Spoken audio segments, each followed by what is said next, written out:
Treviso, provincia sicura, grazie alle forze dell'ordine, grazie alla sensibilità dei cittadini. Dati alla mano, il prefetto fa un bilancio positivo della sicurezza del territorio trevigiano.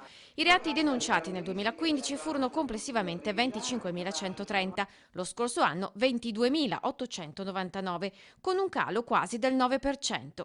I reati più commessi sono i furti, quasi il 57% del totale, ma anch'essi in calo, quasi meno 10% i reati predatori, da 14.279 a 2.964, e calo nel particolare del 5% dei furti in casa. Grazie anche ai trevigiani che sono cittadini sani, quindi dove alto è il controllo sociale e il senso civico. Come dire, il calo dei reati e dei furti in abitazione, ad esempio, non dipendono da un calo delle denunce. L'alto controllo sociale che la popolazione trevigiana ha nei riguardi dei fenomeni in generale di illegalità porta a ritenere che non ci sia, non si possa parlare in questa provincia di un calo di denunce.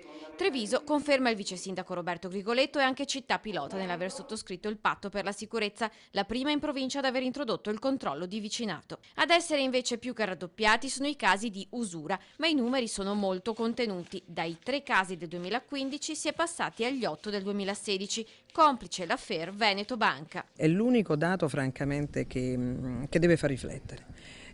L'usura, anche se riferita in particolare a denunce che ci sono arrivate per usura bancaria, quindi da riconnettere anche a fenomeni che nel 2016 hanno dolorosamente investito la nostra provincia. Però è un tema delicato e importante. Scorrendo le cifre emerge anche il numero degli assuntori di sostanze stupefacenti segnalati alla prefettura, ben 581 lo scorso anno.